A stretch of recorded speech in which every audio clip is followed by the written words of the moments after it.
If I were to ask you to picture medieval fashion, you might imagine a knight glittering in polished armor, or a noble lady draped in flowing silks the color of jewels.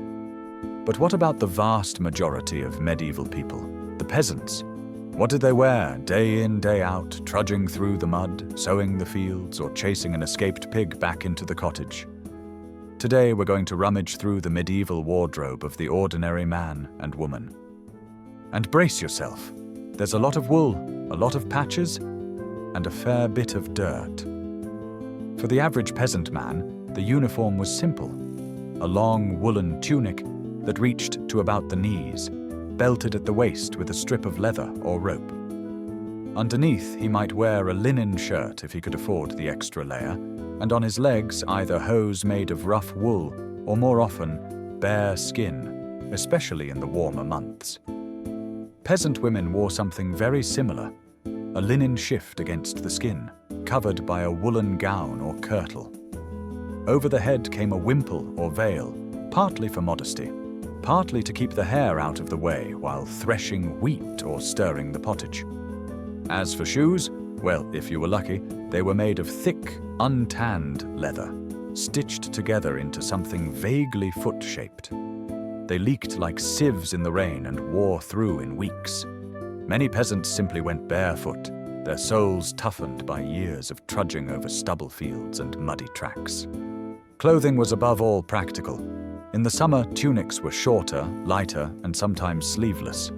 In winter, everyone piled on cloaks, hoods, and extra tunics, all made from thick wool. Hoods were especially popular. Not only did they keep out the wind, but you could pull them down over the shoulders like a short cape.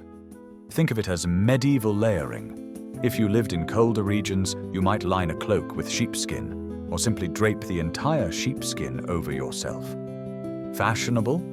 Perhaps not. Warm? Absolutely. Now, it is tempting to picture peasants in an endless parade of dull brown rags. But that's only partly true.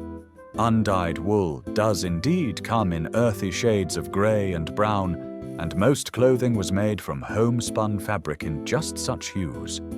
But plant-based dyes could add splashes of colour. Madder root gave a warm red, woad produced a serviceable blue, and onion skins, surprisingly, yielded yellow. Granted, the colours weren't as vibrant or long-lasting as the rich dyes of the nobility, but they added a welcome cheer.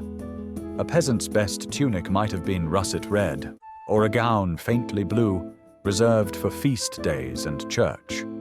So no, the medieval countryside wasn't entirely monochrome, though it certainly wasn't a catwalk of emerald velvets either. Peasant clothing was expected to last years, if not decades. Garments were patched and repatched until the patches themselves had patches. A tunic might begin life on the father, get cut down for the son, and finally serve as a rag for polishing the pots. Every scrap of cloth was precious. The image of the ragged peasant is therefore not wholly wrong, but it wasn't always a sign of poverty alone. It was simply sensible thrift. Clothes were too valuable to discard. Medieval clothing was also a visible marker of social status, and the authorities were keen to keep it that way. Enter the sumptuary laws, rules that dictated who could wear what. A peasant might be forbidden to wear silk, velvet, or fur, no matter how he acquired it. Only certain classes were allowed to strut about in scarlet or deep blue, colors reserved for those of higher birth. Of course, this didn't stop peasants from occasionally bending the rules. A particularly successful farmer might splash out on a bright belt, or a woman might dare to wear a colored hood. It was a quiet act of defiance, a way of saying, yes, I may muck out pigs for a living, but I can still look rather fetching at the midsummer feast. Despite the hardships, peasants did find ways to express individuality. Shoes could be cut with pointed toes or laced a little jauntily. A woman might embroider the hem of her gown with a simple pattern of crosses or flowers. A bright ribbon or colored girdle could transform an otherwise plain outfit. Jewelry, too, wasn't unheard of.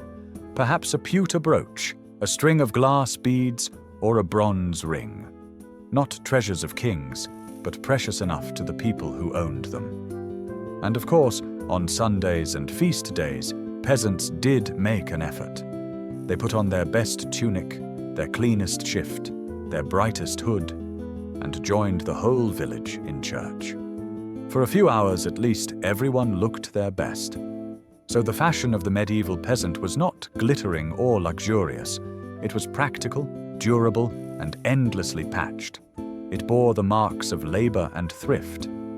Yet it also had sparks of color, flashes of embroidery, and moments of personal pride. Clothes told a story of social order, of survival, of modest creativity within strict limits.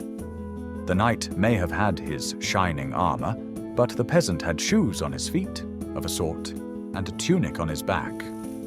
And really that was fashion enough to see them through the muddy lanes and smoky cottages of the Middle Ages.